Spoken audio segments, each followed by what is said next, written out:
मैं समझा नहीं है मेरे हम नशी, सजा ये मिली है मुझे किस लिए। हो सकता है कि धर्मेंद्र जी के ये अल्फाज कहीं ना कहीं तो उभर ही रहे होंगे। हो सकता है क्योंकि शरीर फना हो गया। ऐसा क्या था आखिर, क्या था ऐसा? सज़ा ये मिली है मुझे किस लिए, सज़ा ये मिली है मुझे किस लिए। अच्छी खासी ज़िंदगी सब चल रही थी और कैसे मौत ने आकर दरवाज़ा खटखटा दिया, सब खत्म हो गया। इतने बरसों की मेहनत का किया हुआ फल पल में ख़त्म हो गया। कुछ बातें अभी और हैं मेरे पास धर्म जी के लिए कहने को, वो बातें मैं कहता हूँ, लेकिन एक दर्दीली सहर है ये याद करते हुए धर्म जी को।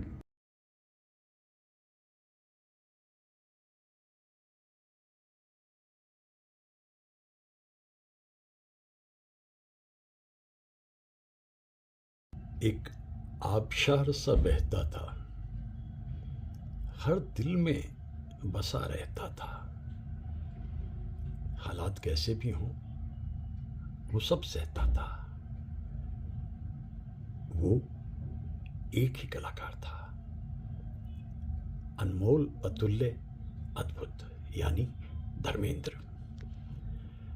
जितना दुख धर्मेंद्र की रुखसती पे देश में मनाया गया है, कम ही लोगों को ऐसा हासिल हुआ है। लोग ये समझ रहे हैं जैसे न जाने उनके परिवार का एक हिस्सा टूट के गिर गया। बहुत बड़ा कलाकार है ये शख्स। एक गांव से चलता है। पिताजी तो मास्टर जी हैं और स्ट्रिक्ट वाले, छड़ी वाले मास्टर जी हैं। सत्येंद्र कौर माता जी घर संभालती हैं। भाई बहन, रिश्तेदार, दोस्त मित्र सबके चहीते हैं धर्मेंद्र। लेकिन किसी को मालूम नहीं था कि एक्टिंग में दिलचस्पी है। सपने देखा करता था। फ्रंटियर मेल गुजरती थी वहाँ से और धर्मेंद्र सोचने लगते थे कि एक दिन ये मुझे बॉम्बे लेकर जाएगी। लेकिन इतना आसान तो नहीं था। कहीं देखा कि कंपटीशन होना है बॉम्बे में और बड़े बड़े जो प्रोड्यूसर डायरेक्टर हैं वो वहाँ जूरी में होंगे। पिताजी से तो कहना मुश्किल था, पिताजी ने तो छड़ी घुमा देनी थी। माँ को कहा जाकर और माँ ने कहा बेटा ये किस किस्म का काम है। उसने कहा माँ ये कंपटीशन है, जीत गया तो ख्वाब पूरे हो जाएंगे। अच्छा, माँ का रूप हर युग में एक ही रहा है, प्यार, स्नेह और वात्सल्य से भरा हुआ। जा बेटा, तुर जा, भगवान भली करेगा, जा। और धर्मेंद्र पहुंच गए। कोई नहीं बॉम्बे में। और आखिर जब वहाँ पहुँचे सामने जूरी के और अपनी बात कही, जिस रूप में भी कही होगी, तो जब घोषणा हुई धर्मेंद्र इस को कंपटीशन को जीत गए हैं, ये बताया गया। हज़ारों नौजवान मौजूद थे और पूरे हिंदुस्तान से आए हुए थे। इसलिए मैं कहता हूँ कि धर्मेंद्र अलग है। अब धर्मेंद्र ने झांक के देखा अपने चारों तरफ, भाई ये तो एक अखाड़ा है। अखाड़ा कैसे? इतने दिग्गज कलाकार वहाँ पर मौजूद हैं। वहाँ उन्हें बलराज साहनी दिखाई देते हैं जो 2 बीघा ज़मीन और काबुली वाला के ज़रिए फिल्म इंडस्ट्री का हिस्सा बन चुके हैं, और वो भी अहम हिस्सा। धर्मेंद्र ने खुशी महसूस की जब पहली ही फिल्म उन्हें मिली, दिल भी तेरा हम भी तेरे, 1960 में, और वहाँ बलराज साहनी साहब भी मौजूद हैं। धर्मेंद्र प्रसन्न हो गए। कुमकुम मौजूद है और कुमकुम के साथ एक ड्यूएट गा दिया, ये वादा कहा जहाँ भी रहे तुम हमारे रहो हम तुम्हारे रहे, ये वादा रहा। वैसे इसका फिल्म का जो गीत है मुझको इस रात की तन्हाई में, वो ज़्यादा पॉपुलर हुआ। बस अब तो सिलसिला शुरू हो गया। इसके बाद में वो बलराज जी के साथ और भी काम किया, अनपढ़ में काम किया उन्होंने। माला सिन्हा मौजूद हैं, लेकिन पावरफुल रोल है बलराज जी का। और फिर उसमें इज्जत फिल्म में एक बार फिर से वो बलराज जी के साथ मौजूद हैं। तो बलराज जी को थोड़ा यहाँ पे किरदार ग्रे शेड का है, तो इसलिए एक जगह कह बैठते हैं धर्मेंद्र, क्या मिलिए ऐसे लोगों से जिनकी फितरत छुपी रहे, नकली चेहरा सामने आए, असली सूरत छुपी रहे। मतलब ये फिल्म में है, ऐसे नहीं, बलराज जी तो बहुत सज्जन इंसान थे। तो पहली जो वेव है उन्होंने इस तरह से पार की। मोतीलाल भी बड़े मशहूर एक्टर हैं, लेकिन जब तक धर्मेंद्र का शुरू हुआ सिलसिला कामयाबी का, तब तक अपना करियर ख़त्म कर चुके थे मोतीलाल। बल्कि 1965 में तो मोतीलाल दुनिया से रुखसत हो गए। अब फिल्म इंडस्ट्री समझ गई है ये एक अलग तरह का कलाकार है और ये अपना नाम भी करेगा, काम भी करेगा और एक धर्म निभाएगा। ये दादा मुनि अशोक कुमार तो स्तंभ थे फिल्म इंडस्ट्री का। तो कुछ फिल्म्स करने का मौका मिलता है धर्मेंद्र को अशोक कुमार साहब के साथ भी, लेकिन सत्यकाम फिल्म के कुछ सीन्स तो भाई कमाल किए दोनों ने मिल कर के। और यहाँ मालूम होता है कि धर्मेंद्र और अशोक कुमार साहब कितने बड़े एक्टर हैं। हाँ, एक महल हो सपनों का में शिकायत है धर्मेंद्र को, और फिर वो छुपाते नहीं उस शिकायत को, कहते हैं देखा है जिंदगी को कुछ इतना करीब से, चेहरे तमाम लगने लगे हैं अजीब से। अच्छा, ख्वाहिश रहती थी उनकी हमेशा कि देव साहब के साथ काम करने का मौका मिले। तो रिटर्न ऑफ ज्वेल थीफ जब बनी तो उसमें अशोक कुमार भी मौजूद हैं, उसमें देव साहब भी मौजूद हैं, लेकिन फिल्म बड़ी ऑर्डिनरी फिल्म थी और चलने का कोई कारण भी नहीं था। लेकिन एक सपना, एक ख्वाब पूरा हुआ धर्मेंद्र का कि देव साहब और अशोक कुमार के साथ उन्होंने काम किया। तो अशोक कुमार जाने पहचाने उस ज़माने के चरित्र अभिनेता, तो पहला राउंड उन्होंने क्लियर कर लिया, यानी अशोक कुमार, बलराज साहनी, इन दोनों के साथ काम करके अब वो बढ़ रहे हैं त्रिदेव की तरफ, यानी देवानंद, राज कपूर और दिलीप कुमार। बात चल रही है धर्म जी की और काफ़ी कुछ बोल लिया धर्म जी के बारे में, लेकिन ऐसा लगता है कि जितना मैं बोलता चला जा रहा हूँ उनके बारे में फिर भी कुछ कम रह जाता है। तो सिलसिला ये हुआ कि जब अशोक कुमार साहब के साथ भी काम कर लिया और बलराज साहनी साहब के साथ भी काम कर लिया, मोतीलाल के साथ ज़रूर काम कर लेते, लेकिन तब तक मोतीलाल जी का करियर लगभग ख़त्म हो गया। तो अगली पीढ़ी सामने दिखाई दे रही है कि वो जैसे उन्होंने चारों तरफ झांक के देखा, भाई इतनी लंबी कतार है अच्छे अच्छे हीरोज़ की, तो अब वो त्रिदेव की तरफ बढ़ते हैं। त्रिदेव की तरफ बढ़ने का जो सबसे पहला रास्ता उनका बनता है वो दिलीप कुमार साहब के बचपन से ही दीवाने थे, बल्कि जवानी आते आते तो वो अपने बालों की लट भी ऐसे कर लेते थे जैसे दिलीप कुमार करते थे, और हमेशा ख्वाहिश रहती थी उनसे मिलने की। तो 1960 के ज़माने में एक प्रोड्यूसर ने एक बांग्ला फिल्म पारी के नाम से बनाई, और उस पारी के अंदर जो है उसमें दिलीप कुमार मौजूद हैं, उसमें धर्मेंद्र भी मौजूद हैं। उसी प्रोड्यूसर डायरेक्टर ने बाद में 1972 में अनोखा मिलन के नाम से एक फिल्म बना दी, जिसमें धर्मेंद्र भी मौजूद है, जिसमें दिलीप कुमार भी मौजूद है, और ये उस ख्वाब की ताबीर हो गई जो हमेशा से देखा करते थे देवानंद। तो देव साहब के साथ काम करने का कोई कारण नहीं मिल रहा था, लेकिन फिर आखिर में जाकर रिटर्न ऑफ ज्वेल थीफ जब बनी तो वो फिल्म बड़ी ऑर्डिनरी फिल्म थी, लेकिन उसमें देवानंद मौजूद है, उसमें धर्मेंद्र मौजूद है, उसमें अशोक कुमार भी मौजूद है। तो यहाँ फिर एक और सपना पूरा होता। अब बात रही राज कपूर की। राज कपूर का जो ड्रीम चाइल्ड है वो है मेरा नाम जोकर। मेरा नाम जोकर के पहले हिस्से पे मनोज कुमार पक्का और आखिरी हिस्से में राजेंद्र कुमार पक्का, और सर्कस वाले जो सीन्स किए जाने जिसमें विदेश से, रशिया से बुलाई हीरोइन उन्होंने, उसके लिए धर्मेंद्र को ऐसा रोल दिया कि धर्मेंद्र मान गए कि राज कपूर फराक दिल इंसान है। तो वो त्रिदेव के साथ में जो काम है वो उन्होंने कर लिया, लेकिन अभी तो पूरी की पूरी कतार सामने एक्टर्स की है और उनके साथ भी काम करना है, लेकिन उनके बारे में जिक्र मैं थोड़ा सा आगे चल करके करता हूँ।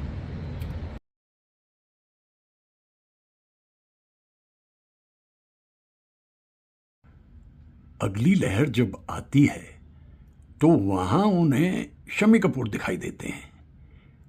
अब तक तो शम्मी कपूर पूरी तरीके से छा चुके थे। एक फिल्म मिलती है उन्हें बॉयफ्रेंड के नाम से। फिल्म तो वो दरअसल शम्मी कपूर और मधुबाला की है, लेकिन उसमें इंस्पेक्टर का रोल इनको मिल जाता है। धर्मेंद्र को थोड़ा अनकंफर्टेबल से हैं वो इंस्पेक्टर की ड्रेस में, लेकिन फिर भी शम्मी कपूर के साथ काम कर रहे हैं, ये भी उनके लिए बहुत बड़ी बात थी। अब ये अगली लहर चल रही है, मैं तो फिल्म इंडस्ट्री के इस हिस्से को लहरों में बांट के चल रहा हूँ ना, तो अगली जो उनके पास में आती है एक ऐसी स्थिति कि उन्हें राजेंद्र कुमार के साथ काम मिल जाता है, आई मिलन की बेला। लेकिन आई मिलन की बेला में सायरा बानो मौजूद हैं और वहाँ राजेंद्र कुमार तो गा रहे हैं, तुम कम सिन हो, नादां हो, नाजुक हो, और ये सब धर्मेंद्र देख रहे हैं। मैं फिल्म की बात कर रहा हूँ और अंदर खाने उनके एक अग्नि जलती रहती है, क्योंकि वो भी इस फिल्म में सायरा बानो से मोहब्बत कर रहे हैं। तो ये फिल्म में उसका जो रोल है धर्म जी का, वो थोड़ा ग्रे शेड्स लिए हुए है, विलेनिश है, लेकिन फिर भी राजेंद्र कुमार के साथ काम करना बड़ी बात थी। अब वहाँ एक बहुत ही कमाल के कलाकार मौजूद हैं, जानी। अब जानी के साथ काम ना किया, मतलब मैं एक्टर राजकुमार की बात कर रहा हूँ, तो बात क्या बनी। और आखिर एक फिल्म आई काजल। काजल में मीना कुमारी मौजूद हैं और यहाँ राजकुमार भी मौजूद हैं और यहाँ धर्मेंद्र को भी काम मिलता है, लेकिन वो जानते थे कि ये फिल्म पूरी तरह से राजकुमार की रहेगी। यहाँ तक भी हुआ कि इस फिल्म में एक डायलॉग राजकुमार ने बोलना है और बोला, छू लेने दो नाजुक होठों को। ये बोला डायलॉग तो प्रोड्यूसर डायरेक्टर ने कहा, यार यहाँ तो एक गाना बन सकता है, बल्कि साहिर साहब ने भी ये बात कही कि यहाँ एक गाना बन सकता है, लेकिन इससे धर्मेंद्र का कुछ लेना देना नहीं है। राजकुमार मौजूद है, गाना बड़ा हिट हुआ, फिल्म भी बड़ी हिट हुई, छू लेने दो नाजुक होठों को। अब इस तरह से जो करियर ग्राफ है, क्योंकि इस वक्त मीना कुमारी से उनकी अंडरस्टैंडिंग बहुत अच्छी है, और जो मेल कलाकार का मैं जिक्र कर रहा हूँ, रह गए सुनील दत्त। यहाँ मैं 4 कलाकारों को इकट्ठे लेके चलता हूँ, क्योंकि वो एक लहर के रूप में मेरे सामने आते हैं। राजकुमार, राजेंद्र कुमार, शम्मी कपूर और उसके साथ ही सुनील दत्त। सुनील दत्त साहब के साथ काम करने में उन्हें बहुत वक्त लगा, देर से मौका मिला, क्योंकि 80s का वक्त आते आते फिल्म्स का मिजाज बदल चुका था। वायलेंस ने पूरी तरीके से धीरे धीरे फिल्मों को संभाल लिया था। अब फिल्मों के जो टाइटल होते थे, बस क्या है कहने उनके, बदले की आग। बदले की आग में सुनील दत्त के साथ धर्मेंद्र को काम करने का मौका मिल गया। तो इस तरह की ज़िंदगी है, धीरे धीरे आगे बढ़ती चली जा रही है, लेकिन लहरों का रेला तो ख़त्म ही नहीं होता ना। अब इसके बाद जो लहरों का रेला है, उसमें तो खुद मनोज कुमार और शशि कपूर और धर्मेंद्र, ये तीनों 59, 60, 61 के ज़माने में अपनी अपनी जगह बनाने में लगे हुए हैं। मनोज कुमार के साथ तो पहले ही शादी फिल्म में उनको काम मिल गया था, फिर मेरा नाम जोकर में भी मिल गया, लेकिन शशि कपूर की दुनिया बहुत अलग थी, इसलिए शशि कपूर अपना काम करते गए और धर्मेंद्र अपना काम करते गए। इसके बाद फिर एकदम परिवर्तन आता है फिल्म इंडस्ट्री में, क्योंकि इसी वक्त में कुछ ऐसे कलाकार हैं जो अपनी जगह बनाते चले जा रहे हैं, जैसे फ़िरोज़ खान के साथ उनको काम करने का मौका मिला आदमी और इंसान में, दोनों ने बहुत अच्छा काम किया। और जितेंद्र, वो तो हरफन मौला, और जितेंद्र के साथ उन्होंने की धर्मवीर। तो इस तरह की स्थिति में जो काम करते चले जा रहे हैं, वो अपने ढंग का अनूठा और अनोखा काम है। और लहरों के रेले की बात करते रहें तो इसके बाद अभी एक और रेला बाकी है, और वो रेला जो है उसमें 3 कलाकार मौजूद हैं। राजेश खन्ना ने आराधना के ज़रिए युग बदल दिया, छा गए, और उसी वक्त में विनोद खन्ना भी आ गए, और संजीव कुमार ने भी आहिस्ता आहिस्ता अपनी जगह बना ली। तो अब जो अगला ठिकाना है धर्मेंद्र का, वो इन कलाकारों के साथ कैसे बनता है, इसका जिक्र किए लेते हैं। फिल्म आराधना के ज़रिए राजेश खन्ना तो अपनी जगह बना चुके थे, लेकिन लगभग इसी वक्त में डायरेक्टर असित सेन ने एक फिल्म बनाई खामोशी, जिसमें वहीदा रहमान का बड़ा पावरफुल रोल है और राजेश खन्ना का भी। लेकिन ना जाने उन्हें क्या सूझी, उन्होंने एक ऐसा किरदार गढ़ दिया जिसके लिए उन्होंने धर्मेंद्र से बात की। अगर पूरी फिल्म आप देखें तो पूरी फिल्म में धर्मेंद्र पूरे दिखाई नहीं देते, सिर्फ उनकी मौजूदगी कभी यहाँ कभी वहाँ, कभी इधर कभी उधर महसूस कराई जाती है, दिखाई नहीं जाती। ये तजुर्बा बड़ा कमाल का था। अब ये जो है, ये पर्सनैलिटी का ऑरा है कि सामने ना होते हुए भी धर्मेंद्र पूरी तरीके से छाए रहते हैं फिल्म खामोशी में। ऐसा ही कुछ गुलजार साहब की किनारा में भी हुआ था। उसमें हीरो तो जितेंद्र है, लेकिन ऐसा किरदार धर्मेंद्र को दिया गुलजार साहब ने कि वाकई फिल्म के बाद जब हम लौट के आते हैं तो धर्मेंद्र याद रहते हैं। और अब राजेश खन्ना के साथ में काम करने की जब बात उठती है तो विनोद खन्ना भी वहाँ पर मौजूद हैं। विजय आनंद अपने ढंग के अनोखे और अनूठे डायरेक्टर और मुझे तो बेहद पसंद। लेकिन फिल्म राम बलराम जब उन्होंने 1980 में बनाई तो फिसल चुका था काफ़ी कुछ, फिल्म में जान नहीं थी, फिल्म पिट भी गई। अब इसके बाद में फिर वो एक चांस लेते हैं 1982 में विजय आनंद, और इस बार तो उन्होंने मल्टी स्टारर बना दी, राजेश खन्ना, विनोद खन्ना, धर्मेंद्र और हेमा मालिनी, बस ऐसी फिल्म बना दी। लेकिन फिल्म इसमें भी कोई ज़्यादा दमखम नहीं था, क्योंकि फिल्म इंडस्ट्री में एक बार जब आपके हाथ से कुछ फिसल जाता है फिर वो मिलता नहीं। हाँ, अलग बात है कि धर्मेंद्र दिखाई देते हैं फिल्म में, कहानियाँ सुनाती है पवन आती जाती, एक था दिया एक बाती। तो ऐसे पावरफुल एक्टर्स के साथ में काम किया। मेरा गांव मेरा देश में विनोद खन्ना देखिए क्या जम के दोनों एक दूसरे के सामने आते हैं, और पंजाब के दोनों पुत्र उस फिल्म को हिट बना देते हैं, क्योंकि फिल्म की डायरेक्शन भी राज खोसला की थी। तो जो मैं कहने की कोशिश कर रहा हूँ, मुख्तसर तौर पे 4 वीडियोस धर्मेंद्र पर बना देने के बाद पिछले 3 दिन में बात ख़त्म नहीं हो रही।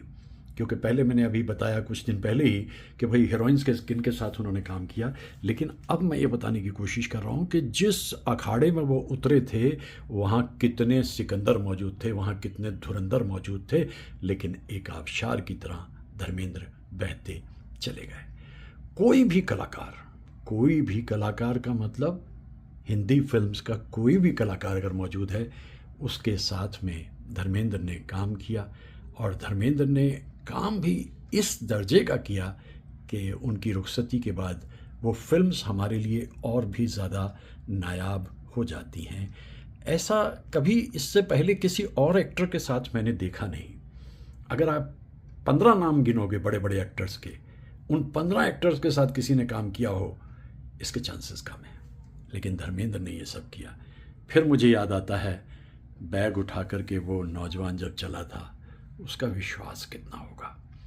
वो जो एक छोटा सा घर जिसमें प्यार, मोहब्बत, तहजीब, अदब सब सिखाए जाते थे, वहाँ से जब वो बम्बई नगरी में पहुँचा जहाँ कोई कायदा कानून जल्दी से दिखाई देता नहीं, क्योंकि सर्वाइवल ऑफ द फिटेस्ट है बॉम्बे में, जो जिसमें जितना दमखम है वही रह सकता है। और धर्मेंद्र ने जता दिया कि दमखम में तो हम में कोई कमी नहीं है, लेकिन हमारे हुनर में भी कोई कमी नहीं है। इसलिए जब भी मैं उनकी फिल्म्स को देखता हूँ, फागुन, अब अच्छा चलो कॉमेडियंस की बात कर लें। कॉमेडियंस में महमूद बड़े पॉपुलर थे, और महमूद धर्मेंद्र को बहुत पसंद करते थे। तेरे पास आके मेरा वक्त गुजर जाता, फिल्म में ये गाना धर्मेंद्र जो है माला सिंह के लिए गा रहे हैं, लेकिन उसमें बड़ा पावरफुल रोल जो है वो महमूद का भी है। अच्छा, जॉनी वॉकर जो है उन्हें आदमी और इंसान में बहुत अच्छा रोल मिला, उन्हें बहुत अच्छे ढंग से उन्होंने उसको निभाया। लेकिन ओम प्रकाश के साथ जो उन्होंने फागुन में अदाकारी की है, और चुपके चुपके को तो आप कैसे भूल सकते हो। तो जिन्हें हम कॉमेडियंस कहते हैं या कैरेक्टर आर्टिस्ट कहते हैं, वहाँ भी राजेंद्र नाथ, भाई कमाल ये मैं मानता हूँ कि राजेंद्र नाथ और कन्हैया लाल 2 ऐसे एक्टर हैं जो फिल्म जीवन मृत्यु में दिखाई देते हैं, और दोनों अपने अपने इलाके के बादशाह हैं, क्योंकि बड़ी हल्की फुल्की सी एक्टिंग करते थे राजेंद्र नाथ, और टाइमिंग जो कन्हैया लाल की है भाई उसका क्या कहना। और फिल्म जीवन मृत्यु को जब हम देखते हैं तो ये दोनों कलाकार धर्मेंद्र के साथ कैसे इक्वेशन बिठाते हैं, ये भी देखने लायक बात है। तो कहाँ कोई बचा रह गया, कहाँ कोई। और विलेंस की बात करें तो प्राण साहब तो खुद ही बड़ा मतलब ये महसूस करते थे कि भाई देखो, अगर मुक्का खाएं तो देवानंद से ना खाएं, धर्मेंद्र से खाएं, लगे कि भाई हाँ जो मुक्का मार रहा है वो सही मार रहा है। ये प्राण साहब की सोच थी। और बाकी जितने विलेन उस ज़माने के हुए हैं, चाहे वो अजीत थे, मदनपुरी थे, जीवन थे, आहा, सबके साथ में काम किया है धर्मेंद्र ने। इंसान के रहते रहते हमें ये तसल्ली रहती है कि वो है, जो कहना है कभी कह लेंगे। जब वो इंसान चला जाता है फिर मन करता है कह लो जो कहना है। क्योंकि ये दुनिया आज तो जैसे इतनी तेज़ी से सब कुछ कह रही है, याद कर रही है, लेकिन भुला देती है। Public memories short. इतना दमखम का किरदार है धर्म जी का, लेकिन मे बी अनदर 2-3-4 ईयर्स, जैसे अब दिलीप कुमार हैं, राज कपूर हैं, देवन। अच्छा, इत्तेफाक है कि जिन एक्टर्स का मैंने जिक्र किया उनमें ज़्यादातर दुनिया से जा चुके हैं। अशोक कुमार, बलराज साहनी, देवानंद, दिलीप कुमार, राज कपूर, सुनील दत्त, शम्मी कपूर, शशि कपूर, राजेंद्र कुमार, उनमें से ज़्यादातर दुनिया से जा चुके हैं। संजीव कुमार, राजेश खन्ना, विनोद खन्ना। और ये दुखदाई भी है, आखिरी दम तक याद करते रहते होंगे धर्मेंद्र अपने उन सहयोगियों को जिनके साथ उन्होंने काम किया। बातें तो यूं ही चलती रहेंगी और यूं ही मैं अपनी बातें कहता रहूँगा। आज अचानक मन किया भाई उन एक्टर्स का भी जिक्र कर लें जिनके साथ में धर्म जी ने काम किया।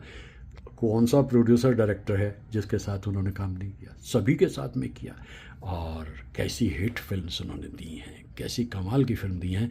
फिर भी अगर कोई मेरे से पूछेगा तो मैं कहूँगा अनुपमा, सत्यकाम, फागुन, ये ख़ास फिल्में। अरे हाँ, दिल लगी, जिसमें वो एक गर्ल्स कॉलेज में जा कर के प्रोफेसर के रोल में संस्कृत पढ़ाते हैं। भाई बड़ी नेचुरल एक्टिंग है।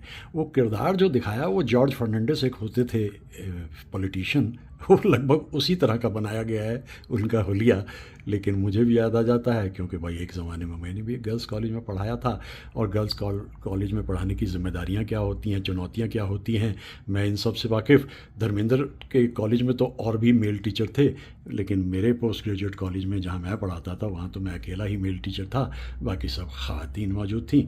और बड़ा अच्छा वो युग मुझे याद आता है जो मैंने वहाँ बिताया।